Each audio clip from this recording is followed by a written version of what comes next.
Weddings are supposed to be about love, right? About promises, new beginnings, the kind of happiness that makes people believe in forever again. But the night my sister got married, I learned that some weddings aren't celebrations, they're performances. And when the curtain falls, someone always gets blamed for the mess. My sister Claire had been planning her wedding for nearly 2 years. Every detail had her signature on it, from the ivory roses on the tables to the playlist that switched from Ed Sheeran to old-school Stevie Wonder halfway through dinner. She was the perfectionist in the family, the golden one, the kind of person who made everything look effortless even when it wasn't. Me? I was the opposite. The younger sister who lived out of boxes, worked freelance jobs, and couldn't commit to a hairstyle longer than a month. Claire used to joke that I was her test version, proof that Mom and Dad got it right the second time. I used to laugh too, until the joke stopped being funny. Still, when she asked me to be her maid of honor, I said yes without hesitation. Because no matter how different we were, she was still my sister. And I wanted her to have her perfect day. The morning of the wedding, the air felt like nerves and champagne. Claire was calm, too calm. She kept touching her phone, checking messages she didn't want anyone to see. When I asked if everything was okay, she smiled that tight smile of hers. "Just last-minute details," she said. I should have known then. The ceremony went smoothly, the kind of smooth that feels rehearsed. The only odd thing was when the groom, Jason, kept looking around during the vows, like he was expecting something. I thought maybe it was nerves, or maybe he was looking for his ex, who still worked at the same law firm as him. It wasn't until the reception that everything fell apart. The DJ had just started playing Claire and Jason's first dance song, Perfect, by Ed Sheeran. Of course, when the projector behind them flickered on. At first, I thought it was part of the slideshow. You know, baby photos, high school memories, that kind of thing. But the screen stayed black for a few seconds longer than it should have. Then the video started. It wasn't pictures of them.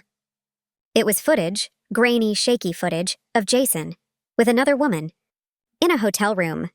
The timestamp said it was from 3 weeks earlier. The room went dead silent. Claire froze mid-step, her eyes locked on the screen. Jason turned white. Someone gasped. Then the murmurs started, fast, sharp, slicing through the air. "Who did this? Oh my God, is that real? Turn it off."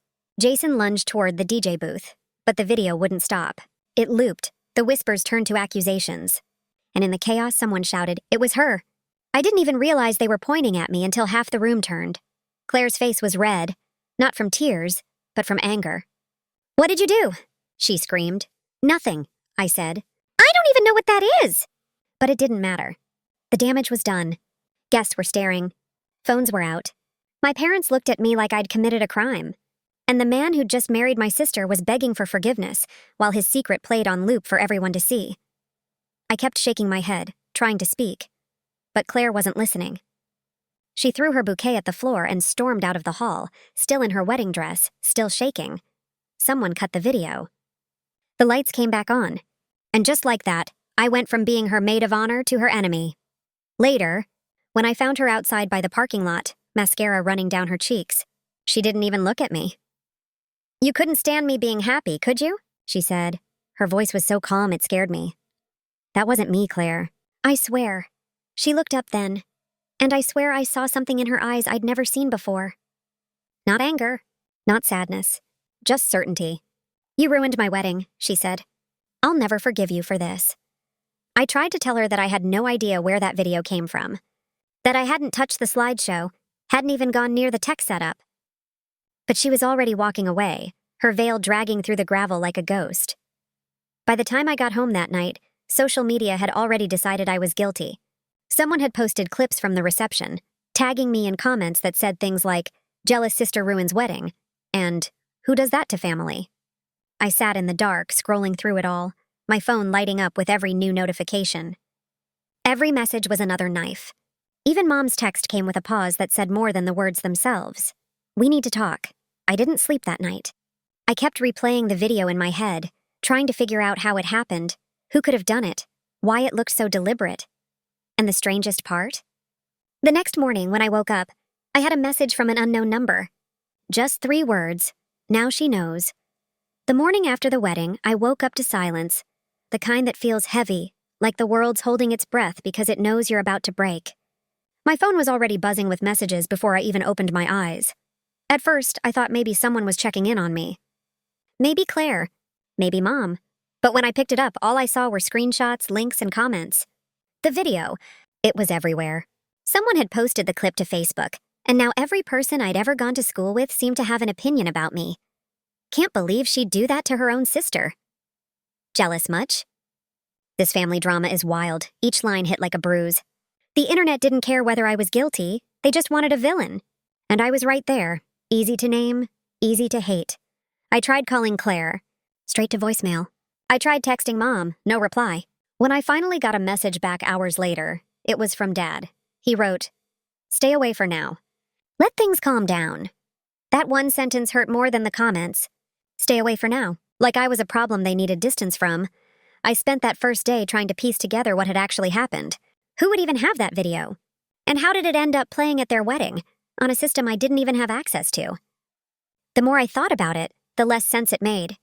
But logic didn't matter anymore. In their eyes, I was the only one who could have done it. By evening, my apartment felt smaller than ever.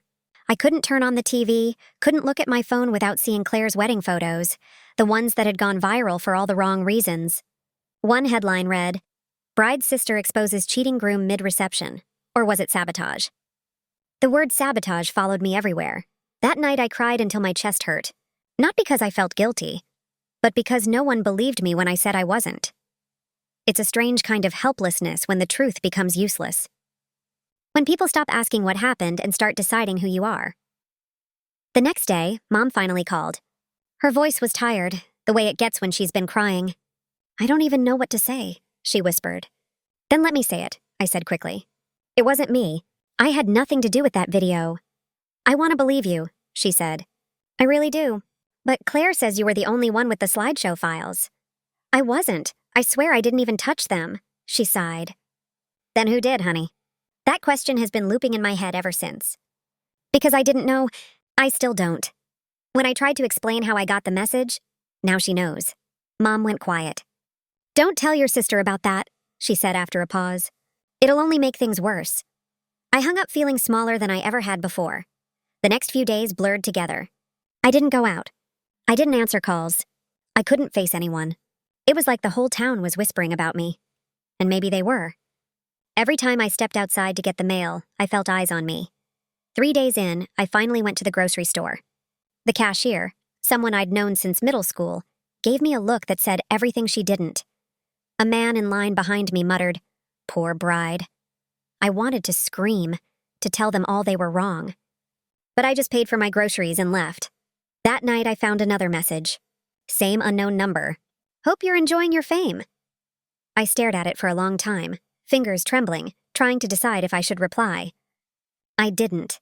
Something about it felt deliberate, like whoever it was wanted me to react, to feed the fire. So I blocked the number. For the first time in my life, I started to understand what isolation really meant. Not just being alone, but being invisible and exposed at the same time. I could still hear the world moving around me, but I wasn't part of it anymore. Meanwhile, Claire kept posting online. Pictures of her ring, her new apartment, captions about starting fresh. Every post felt like a reminder that I'd been erased. One night, around midnight, I got a voicemail. No words, just breathing. Slow, steady, almost taunting. I deleted it immediately, but it left something behind.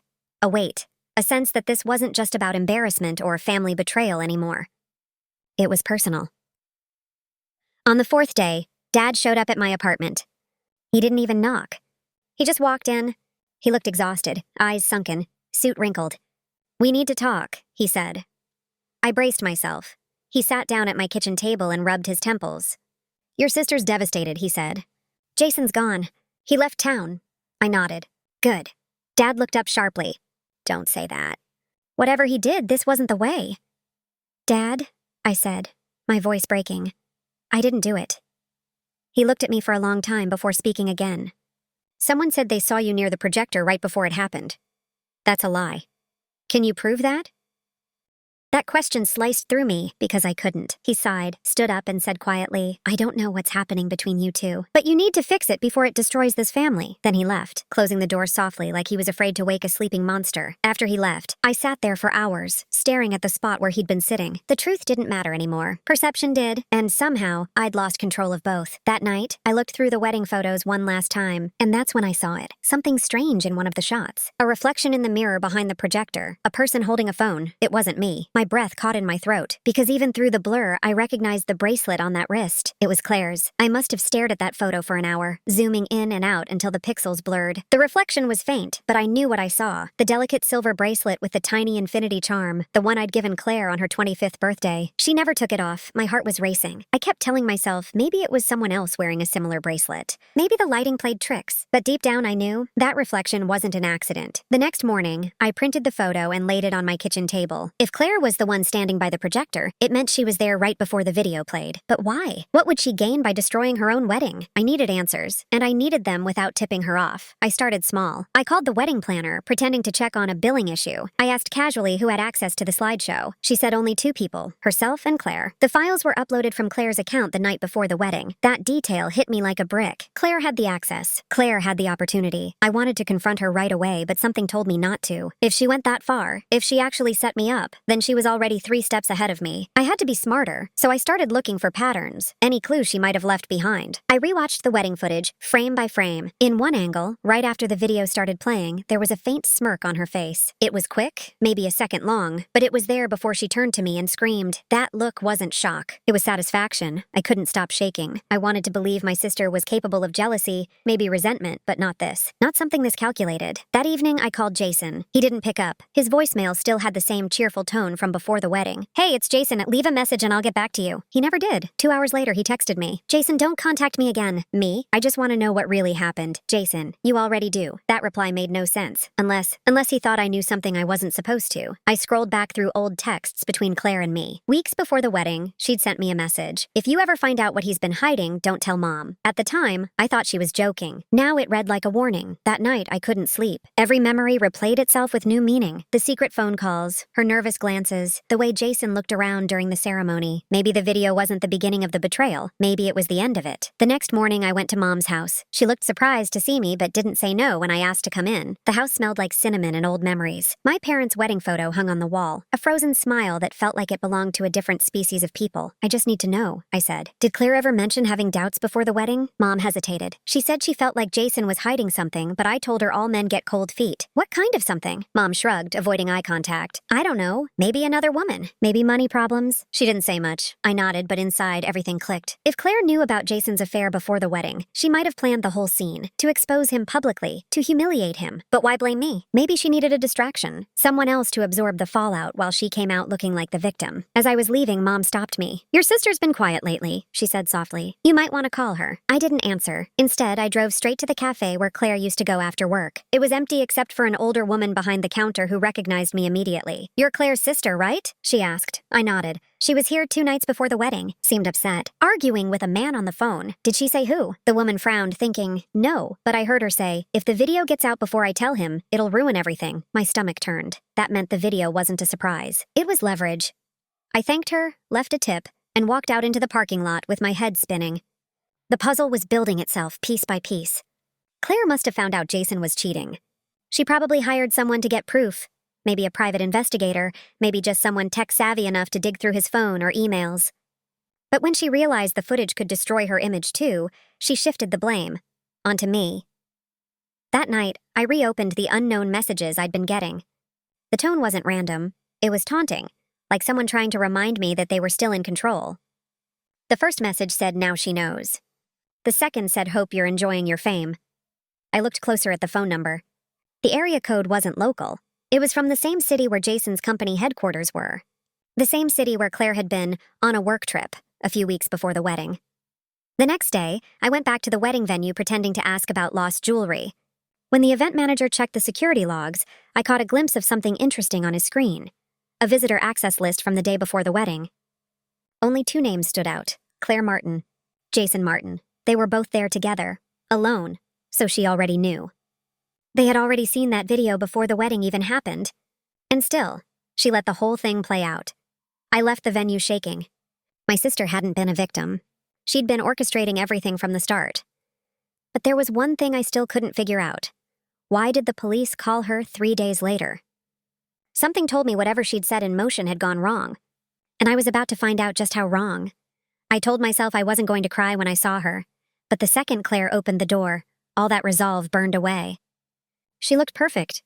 Hair tied neatly, house spotless, wearing the same calm face she always used when she wanted control. "I was wondering when you'd show up," she said. Stepping aside so I could walk in, I didn't move. "You knew," I said quietly. "You knew about Jason before the wedding." Her eyes flickered, just enough for me to see it. The brief tremor of guilt before her lips curved back into that fake calm. "I don't know what you're talking about." I took a slow breath, my pulse pounding in my ears. "You uploaded the slideshow from your account. You were standing by the projector before it started. And you told someone, if the video gets out before I tell him, it'll ruin everything." The cafe owner remembered. That got her attention. She looked away, pretending to straighten a vase on the table. "You've been busy," she muttered. "I had to be. You made me look like a monster in front of everyone." Her voice snapped back sharp. "You ruined my wedding." "No," I said, my voice trembling but steady. "You ruined your own wedding.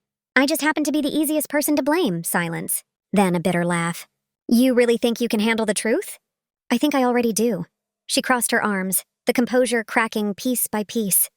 "Jason cheated. With someone from his office. I found out a month before the wedding." The words hit hard, even though I'd expected them. "So you decided to punish him," I said. "But why drag me into it?" Her tone turned cold, almost detached. "Because you always get away with everything. You're Mom's favorite. The one who holds the family together." She rolled her eyes. "For once I wanted people to see you crumble, to see that you weren't perfect." "That wasn't justice," I said. "That was cruelty."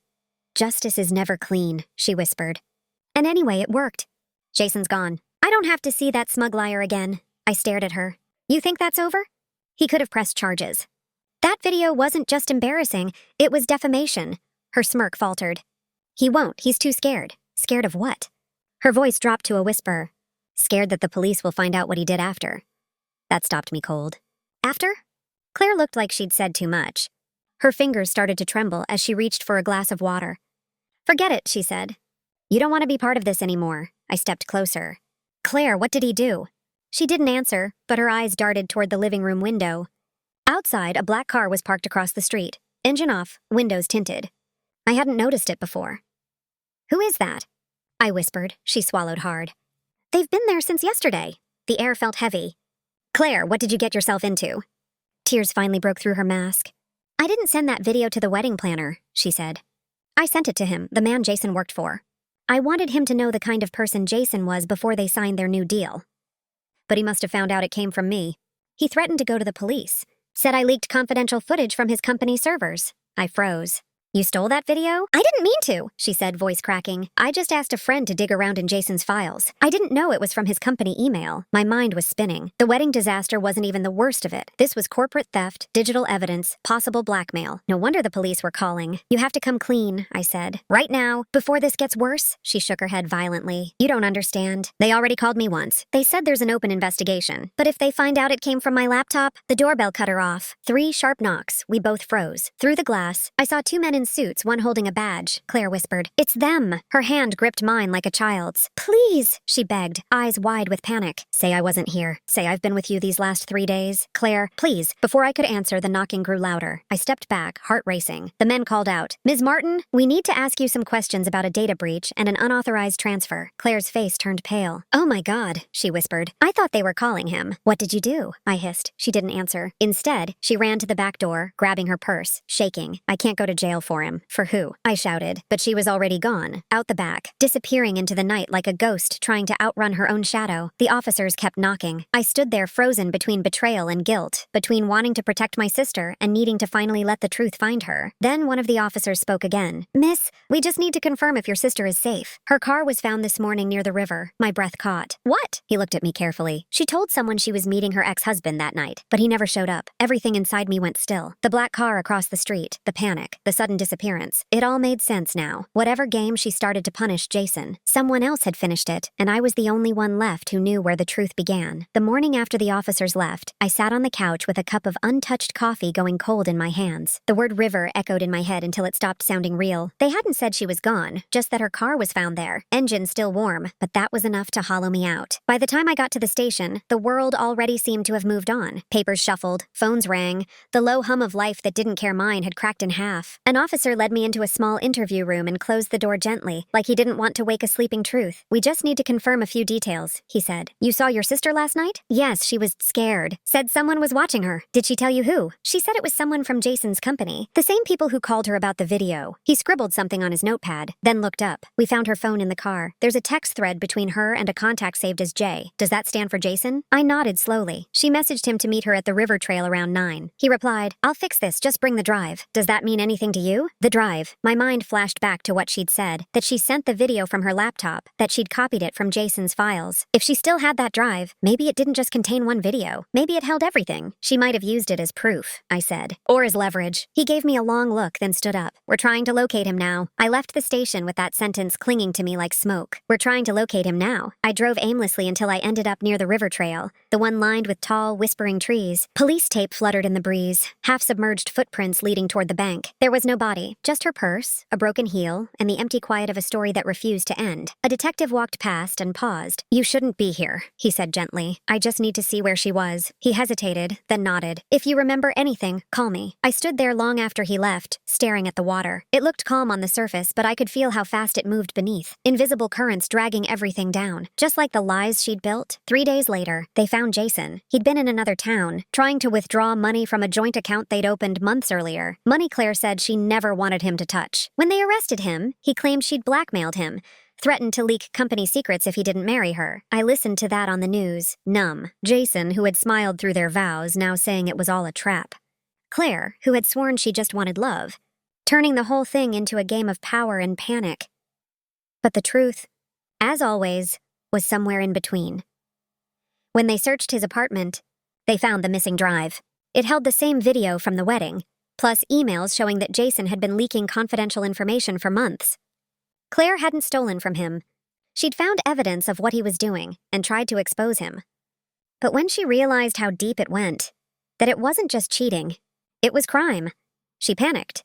So she played the only hand she had left. She planned that video to destroy his reputation publicly, thinking he'd never dare retaliate with her holding the drive. But Jason didn't scare easily. He'd called her bluff, and when she went to meet him by the river, he made sure she'd never talk again. The police found enough traces of him near the scene. Tire marks. Partial prints, one of his cufflinks caught in the mud.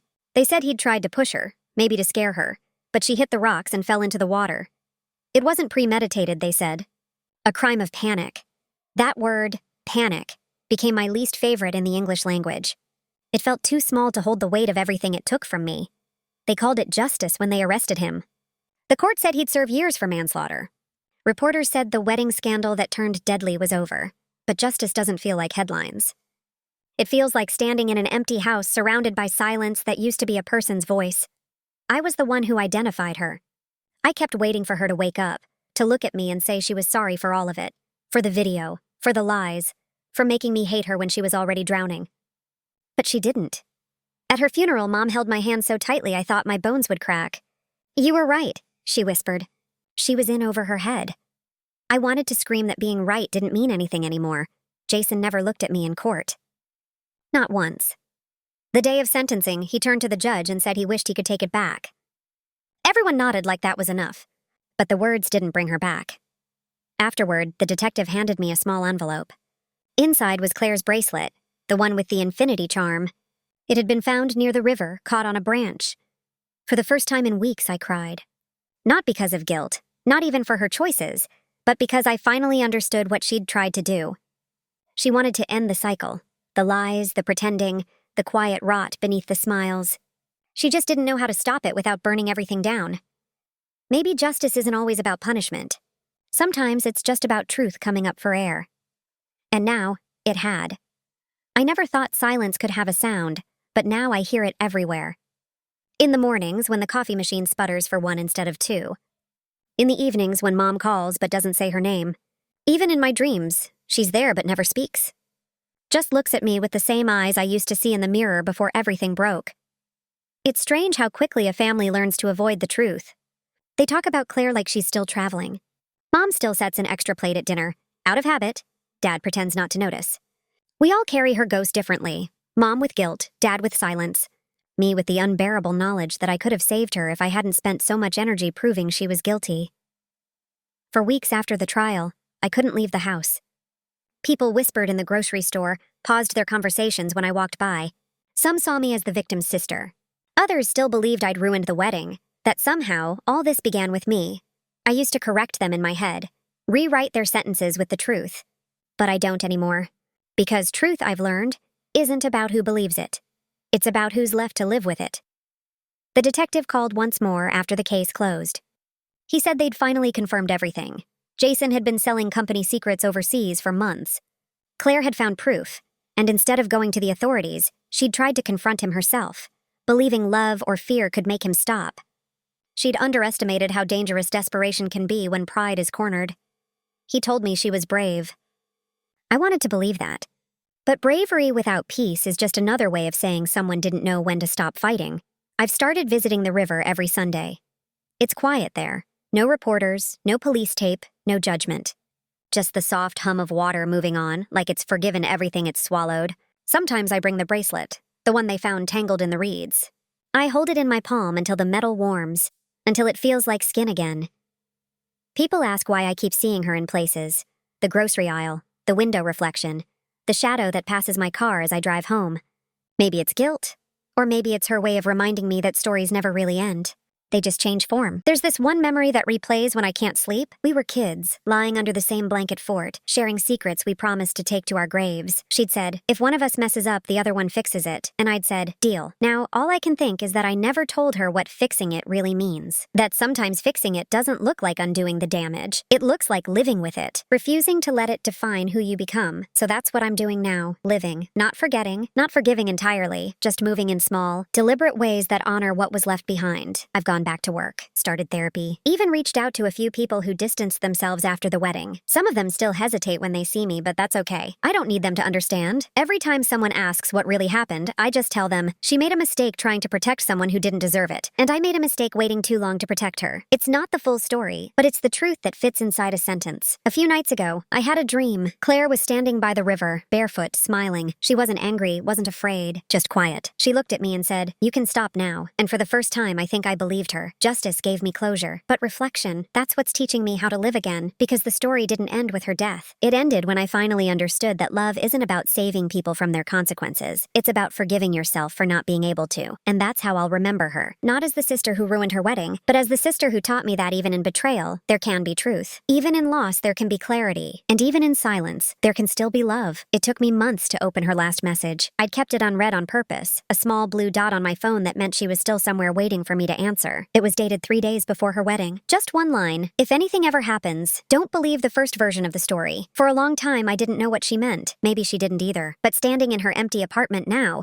with boxes stacked against walls that used to hold her laughter, I finally understood. Every story we tell ourselves is just the first draft. Messy, scared, incomplete. The truth only shows up when we're quiet enough to hear it. I found the letter in one of those boxes, tucked inside an old photo album. My name written in her handwriting. Half tilted, careful, like she was trying not to smudge the ink. I sat on the floor and read, you were always better at seeing people than I was. I wanted to be like you, but every time I tried, it just showed me how much I wasn't. If I've made you hate me, I hope one day you'll see that it came from wanting to be enough. If things go wrong, promise me you'll live a life that isn't built around my mistakes. The paper trembled in my hands. I didn't cry this time. There was nothing left to empty out of me, just a kind of quiet acceptance. Outside, rain tapped against the window, slow and steady. I packed the last of her things, the scarf she wore on cold mornings, a cracked phone case, a notebook filled with half-written poems. I didn't keep the bad memories. I didn't need to. The world had already done enough to remember those. I drove to the river one last time. The water looked calmer now, as if it had finally exhaled. I took her bracelet from my pocket, the one with the tiny infinity charm, and placed it on a flat rock near the edge. I'm done rewriting this, I whispered. You can rest now. The wind lifted, carried the bracelet into the current. For a second, it caught the light, just a glint, then it was gone, folding itself into the water's rhythm. On the walk back to my car, my phone buzzed. A new message from an unknown number. I almost ignored ignored it, but something made me open it. She'd be proud of you. No name, no context. Just those 5 words. I didn't reply. I didn't need to. Maybe it was mom, maybe a friend,